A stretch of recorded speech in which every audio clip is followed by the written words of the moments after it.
천국의 비밀이라는 말씀으로 말씀을 나누겠습니다. 지난주에 우리는 예수님의 진정한 가족이 되었습니다. 이 악하고 음란한 세대에 물들지 않고 구원받기 위해서는 예수님 자신의 가족이 되라고 말씀하셨습니다. 가족이 되는 방법은 무엇이었습니까? 첫째는 제자가 되는 것이고, 둘째는 하늘에 계신 내 아버지의 뜻대로 하는 자라고 예수님이 말씀하셨습니다. 기억나시죠? 네. 저와 여러분은 예수님의 가족이기 때문에 이미 하나님 나라가 임한 줄 믿습니다. 그러므로 여러분은 지금 천국에 살고 계시죠? 네, 3주 전에 말씀 나눌 때 처음 드렸던 질문입니다. 다시 한번 질문 드리겠습니다. 여러분, 지금 천국 살고 계시지요? 아멘. 네, 답을 빨리 못하시고 머뭇거리시는 분은 천국에 대한 환상이 있을 것이라 생각됩니다. 온통 꽃밭이나 각종 보석, 호는 홍보석, 황보석, 금강석, 황옥, 홍만호, 창옥, 청보석, 남보석, 금옥, 황금, 이렇게 단장했을 것 같은 이미지를 천국 이미지를 가지고 계시죠. 저도 아직 죽기 전이라 가보지 못했지만 아마도 그렇게 생겼을 것 같기도 하고 잘 모르겠습니다. 하지만 천국은 하나님의 나라이고 하나님이 통치하는, 하나님의 통치를 받는 곳이 천국이라고 제가 알고 있는 사실은 확실하게 말씀드릴 수 있습니다. 천국에 대한 답으로 한 가지 더 추가한다면, 걱정, 근심에 또는 두려움이 하나도 없이 평안한 상태가 천국이라고 생각하실 겁니다. 그런데 그 상태가 아니라서 대답을 못 하셨을 수도 있을 것입니다. 우리들은 그렇습니다. 나는 예수를 열심히 믿고 교회도 열심히 다니고 무엇보다도 하나님의 뜻에 따라 살아가려고 애쓰고 있는데 내 삶 속에 나는 왜 이렇게 괴롭고 힘들고 고난이 끊이지 않고, 나는 왜 이렇게 힘들고 불안할까 하시는 분들이 아마 그 후자의 대답을 못 하셨을 것 같습니다. 만약 여러분들이 지금 이런 고민을 하고 계시다면 여러분은 지금 예수님을 향해서 제대로 가고 있다고 말씀드리고 싶습니다. 하나님은 저희 사랑하는 우리 자녀들에게 고난을 주시고 힘든 환경을 허락하십니다. 그리고 그것으로 인하여 믿음을 더욱 성장시키고 하나님과 더 가까이 하기를 원하십니다. 만약 여러분 지금 죽을 만큼 힘드십니까? 하나님이 바로 옆에 계신 줄 믿으시기 바랍니다. 할렐루야. 아멘. 자, 오늘은 천국의 비밀이라는 제목으로 말씀 나누려고 하지요. 저와 여러분은 천국에 살고 싶습니다. 살고 싶으시지요? 예수님께서 오늘 본문에서 천국의 비밀을 말씀하십니다. 1절에서 3절 제가 읽어보겠습니다. 그날 예수께서 집에서 나가사 바닷가에 앉으심에 큰 무리가 그에게로 모여들거늘 예수께서 배에 올라 앉으시고 온 무리는 해변에 서 있더니 예수께서 비유로 여러 가지를 그들에게 말씀하여 이르시되. 아멘. 네, 예수님을 따르는 무리에게 예수님께서 지금 천국 복음을 전파하고 계십니다.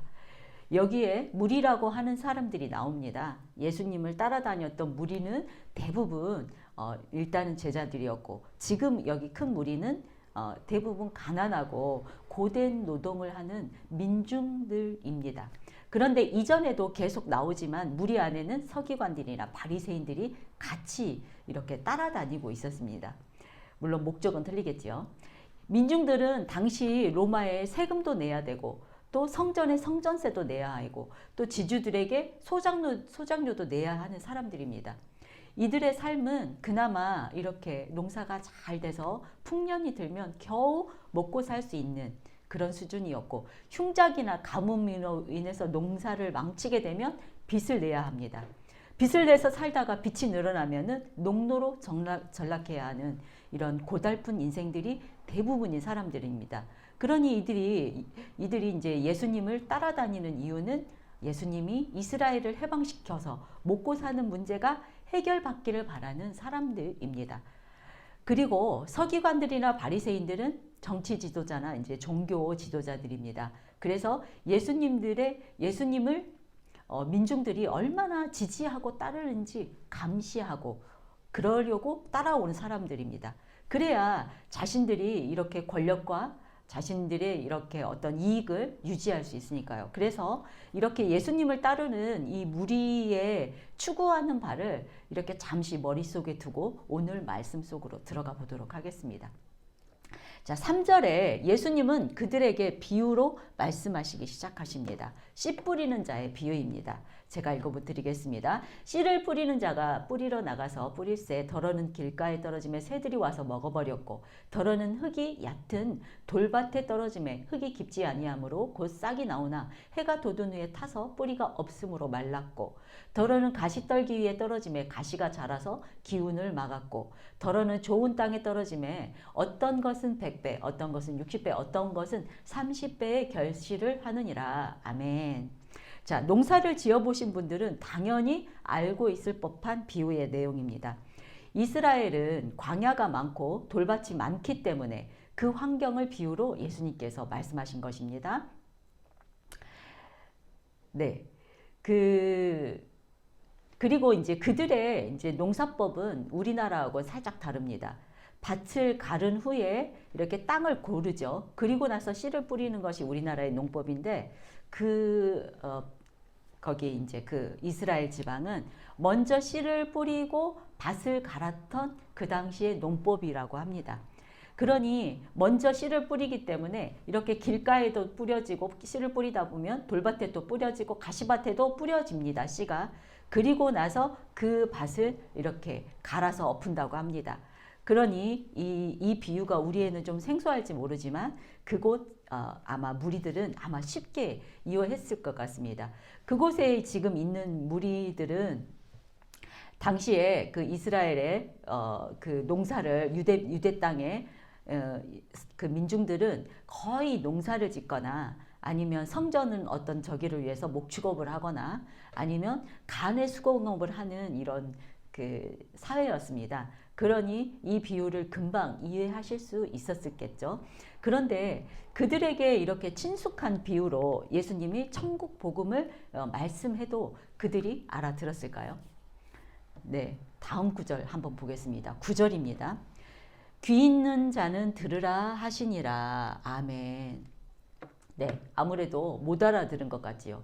그러니 귀 있는 자는 들으라고 하지요. 10절입니다. 제자들이 예수께 나와 이르되 어찌하여 그들에게 비유로 말씀하시나이까. 제자들도 못 알아들었습니다. 제자들도 그래서 물어보는 것이지요. 예수님이 이때 참 답답하셨을 것 같습니다. 아마 저도 그 자리에 있었으면 못 알아듣고 아니 목수이신 예수님이 농사도 잘 지으시는가 이런 생각을 했을지도 모르겠습니다. 자, 11절입니다. 대답하여 이르시되 천국의 비밀을 아는 것이 너희에게는 허락되었으나 그들에게는 아니 되었나니 무릇 있는 자는 받아 넉넉하게 되되 없는 자는 그 있는 것도 빼앗기리라. 아멘. 예수님이 비유로 말씀하신 이유를 바로 설명해 주십니다. 제자들에게는 천국의 비밀을 알려주어도 되지만 그 무리들은 아니다. 가진 자는 받아서 차고 넘치게 되고 없는 자는 있는 것마저도 빼앗기리라는 말씀입니다. 여기까지도 아직 아리까리합니다. 저희도 잘 이해를 못하죠. 그냥 예수님은 다 그냥 천국을 알려줘서 다 이렇게 받아들이게 하시지 왜 안 알려주시고 이렇게 비유로 말씀하실까 이럴까 싶기도 합니다. 그 다음 구절에 예수님의 그 이유가 들어 있습니다. 13절에서 15절입니다. 그러므로 내가 그들에게 비유로 말하는 것은 그들이 보아도 듣지 못하며 들어도 듣지 못하며 깨닫지 못함이니라.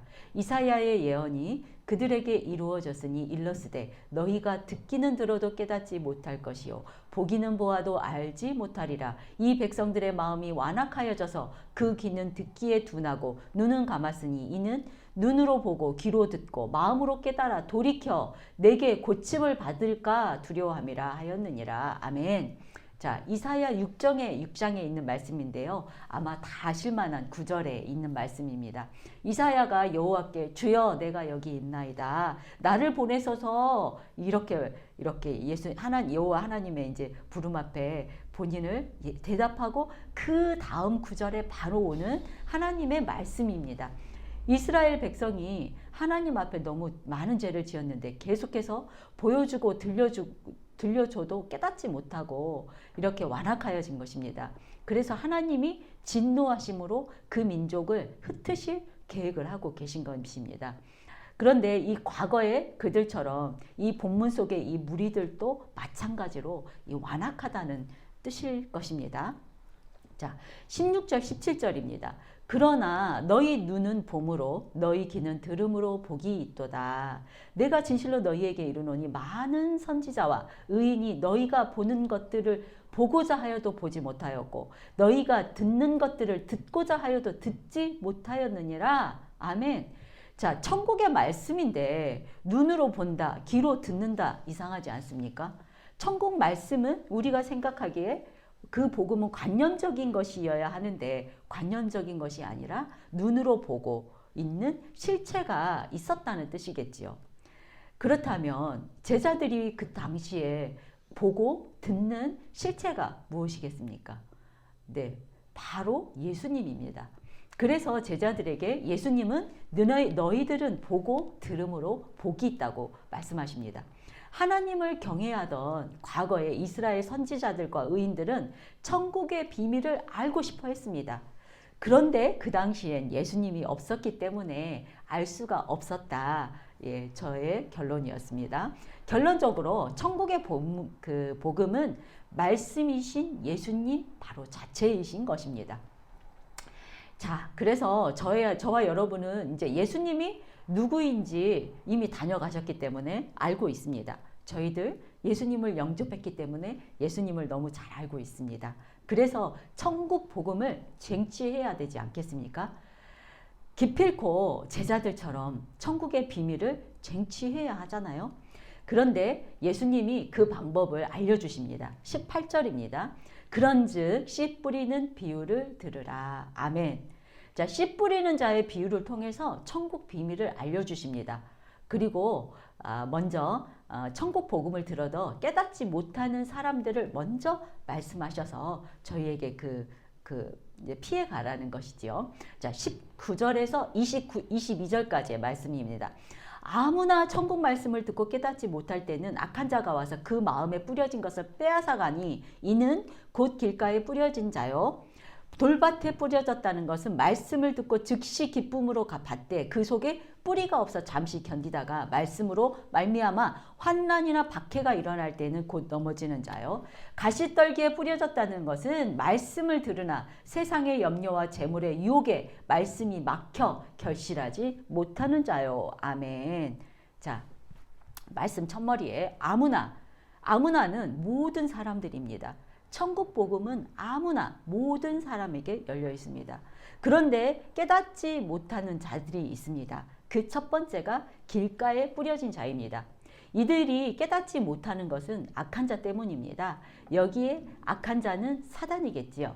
이들은 천국 말씀을 들었으나 마귀가 와서 그 마음속에 뿌려진 천국 복음을 뺏어갑니다.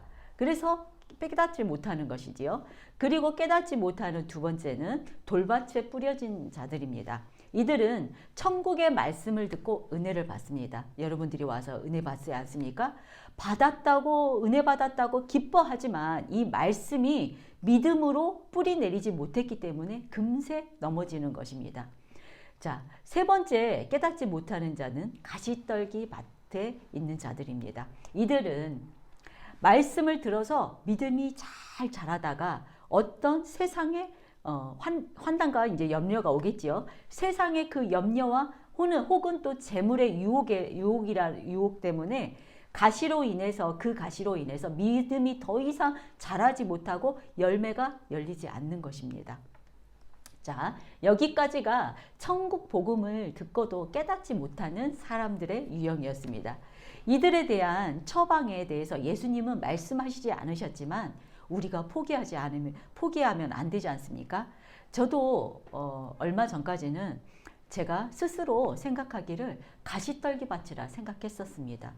은혜 받고 기도도 열심히 하고 말씀에도 열심히 하는데 어느 순간 염려로 인해서 믿음이 더 이상 자라지 못하는 것을 깨달았습니다. 지금은 날마다 말씀 묵상으로 천국 복음을 듣고 조금씩 이렇게 깨달아가고 있습니다. 그래서요, 제 나름대로 이렇게 처방을 해보았습니다. 먼저 길가의 사람은 마음에 말씀의 씨가 없기 때문에 예수님이 없는 것입니다. 그래서 이런 사람들은 회개함으로 예수님의 말씀의 씨를 마음에 가져야 합니다.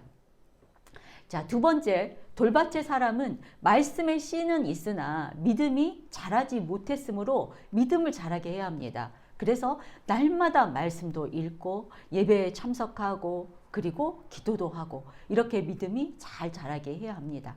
자, 마지막으로 가시밭의 사람은 말씀과 믿음은 있으나 세상의 욕심을 아직 다 버리지 못했으므로 믿음이 더 강하게 자라도록 세상의 풍조를 넘어서는 믿음으로 가야 할 것입니다. 그래서 날마다 말씀으로 자신의 마음을 이렇게 기경해야 합니다.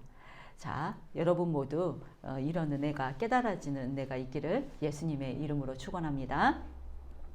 자, 이제 예수님이 알려주시는 천국의 복음을 듣고 깨달아 결실하는 마음밭이 23절에 남아 있습니다.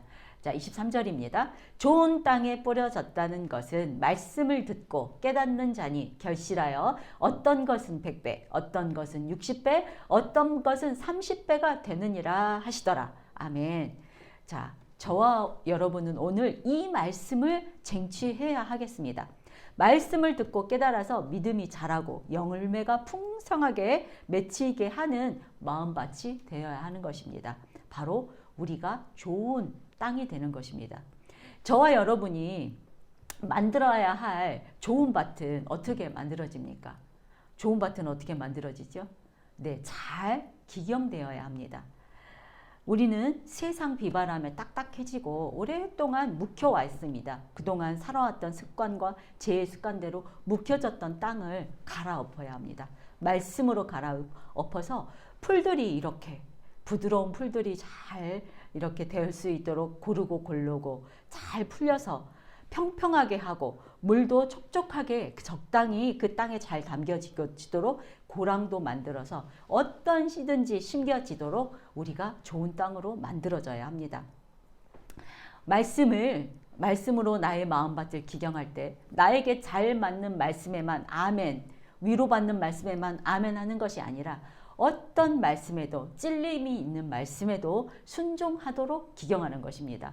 여러분은 이미 하나님이 만들어 놓은 어떤 땅입니다. 여러분이 황토밭이든지 가시밭이든지 돌밭이든지 상관없습니다. 그저 우리는 기경되어서 좋은 밭으로 만들어 가야 합니다. 있는 바로 지금 그 자리에서부터 좋은 밭으로 만들어 가야 합니다. 아무리 좋은 황토밭이라 황토 땅이라 해도 기경되지 않으면 무슨 소용입니까? 결실이 적을 것 같은 돌밭이라 해도 돌들을 골라내고 잘 기경되어서 열매가 열리는 결실이 있다면 하나님이 더 귀하게 여기지 않겠습니까? 밭에 따라서 100배, 60배, 30배가 된다고 하셨으나 열매를 거두어 드리는 것은 하나님의 것이니 우리의 탓이 아닙니다. 자, 그래서 밭을 우리가 기경한다는 거 제가 잠깐 우리 마음밭도 기경해야 하기 때문에 기경한다는 것은 무엇일까 잠깐 이렇게 말씀드리겠습니다. 지금은 이렇게 볼 수 없습니다. 소가 쟁기 가는 걸 볼 수 없지요. 예전에는 이렇게 소에게 멍에를 메고 쟁기를 끌게 해서 땅을 파헤치는 것입니다. 그것이 바로 기경하는 것입니다. 우리의 마음밭도 이렇게 말씀으로 땅을 우리의 마음밭도 이렇게 파헤쳐야 합니다. 그래서 기경해야 합니다. 우리가 세상을 살면서 딱딱해진 마음과 또 이렇게 세상 염려와 욕심으로 자란 가시떨기를 뿌리 뽑아내야 합니다. 우리 마음이 또 하나님과 멀어지려고 하는 이 죄된 습관들을 이 돌들을 제거해야 합니다. 그렇게 부지런히 날마다 밭을 다듬고 고르고 있다 보면은 하나님이 때가 차면 때가 이르면 성령의 단비를 내려주셔서 말씀의 씨가 우리 마음에 잘 뿌리 내리고 또 우리를 좋은 나무가 되게 합니다. 좋은 열매가 그래서 풍성하게 결실하게 되는 것입니다. 자, 그러면 우리의 마음밭은 무엇으로 기경해야 할까요? 말씀이신 예수님입니다. 오늘 본문의 제자들처럼 우리는 지금은 직접 보고 말씀을 듣지는 못하지만 말씀이신 예수님, 성경책, 말씀이 우리 곁에 있습니다. 날마다 말씀을 읽고 묵상하면서 오늘 나에게 하시는 예수님의 말씀이 무엇인가 내 마음을 기경하는 것입니다. 나에게 위로가 되는 말씀, 나에게 어떤 이런 복받을 말씀들만 이렇게 아멘하는 것이 아닙니다. 아까도 말씀드렸지만 듣기 거북하고 찔리고 순종하기 싫은 말씀이라도 말씀으로 아멘으로 받아서 내 마음을 변화시켜 나가야 합니다. 한 번에 안 됩니다. 날마다 조금씩 변화시켜 나가야 합니다. 때를 얻든지 못 얻든지 계속 하셔야 합니다. 이렇게 말씀 묵상을 계속 하시다 보면 어느 순간 하나님이 우리 마음 가운데 역사하는 날이 있습니다. 말씀 묵상은 제가 매주 드리는 말씀이다 보니 그리 새롭게 들리시지는 않겠지만 말씀 묵상은 꼭 하시기를 축원드립니다. 여기서 분명하게 우리가 기경하는 마음의 방향을 잘 짚고 가셔야 합니다. 여러분이 이 마음밭을 기경하고 결실하는 것들이 무엇이길 바라고 혹시 마음밭을 기경하십니까? 우리나라 사람들이 제일 좋아하는 것은 복받는 것이라고 합니다.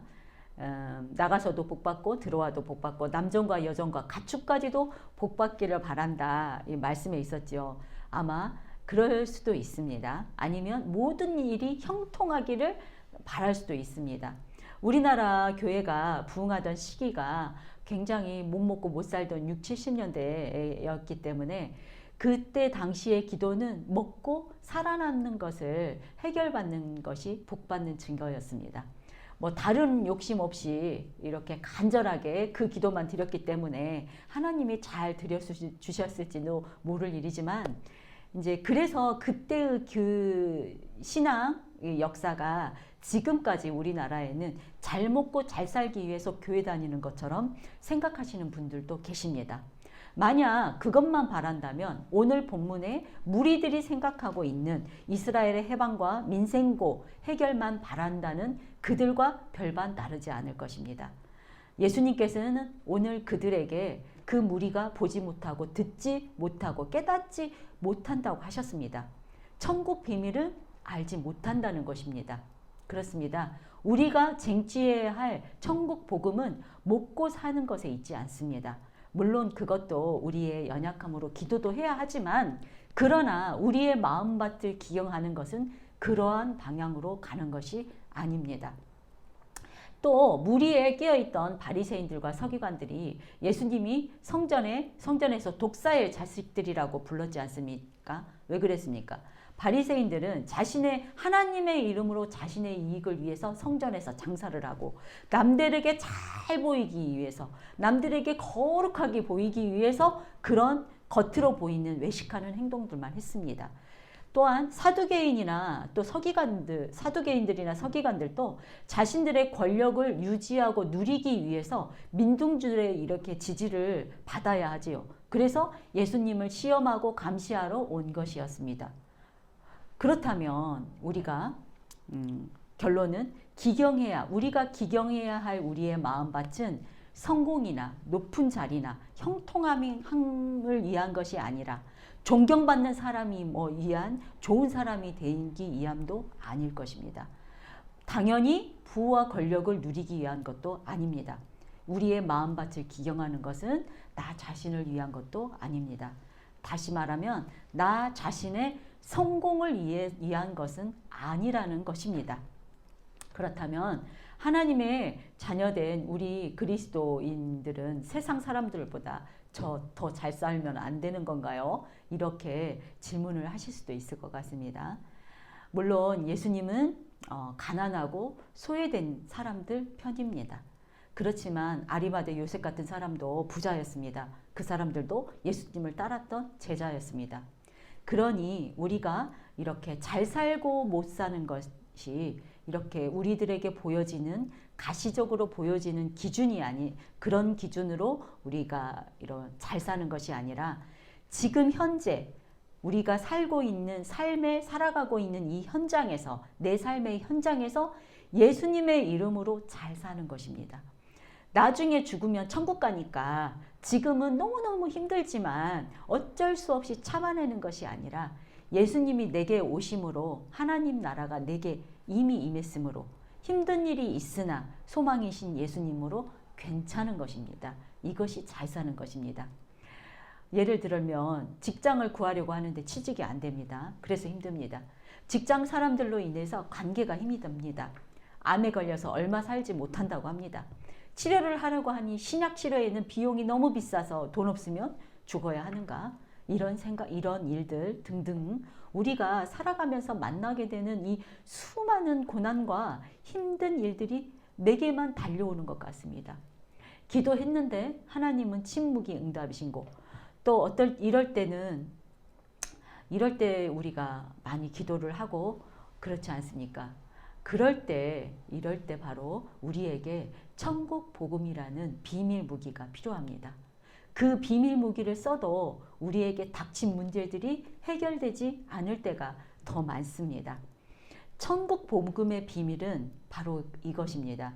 우리 삶에서 만나는 문제를 가시적으로 해결하는 것이 아니라 단지 문제 해결만을 위한 것이 아닙니다. 그 힘든 문제로 인해서 만나게 되는 예수님과의 깊은 교제, 그 교제로 우리는 더 풍성한 말씀 속으로 우리를 인도하게 하시는 것입니다. 그 결과에서 어떤 상황과 고난에도 우리를 위해 십자가에 피 흘려 죽으신 예수님으로 인해서 나의 삶을 겸손하게 받아들이고 힘들지언정 흔들리지 않는 믿음을 갖게 됩니다. 그 말씀으로 인해서 우리가 소망을 갖게 되는 것입니다. 내 피부로 와닿지는 않지만 이것이 정답입니다.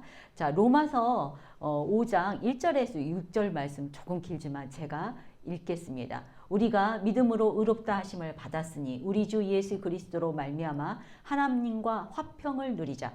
또한 그로 말미암아 우리가 믿음으로 서 있는 이 은혜에 들어감을 얻었으니 하나님의 영광을 바라고 즐거워하느니라. 다만 이뿐 아니라 우리가 환난 중에도 즐거워하나니 이는 환난은 인내를, 인내는 연단을 소망을 이루는 줄 알미로다. 소망이 우리를 부끄럽게 하지 아니함은 우리에게 주신 성령으로 말미암아 하나님의 사랑이 우리 마음에 부음바됨이니 우리가 아직 연약할 때 기약대로 그리스도께서 경건하지 않는 자를 위하여 죽으셨도다.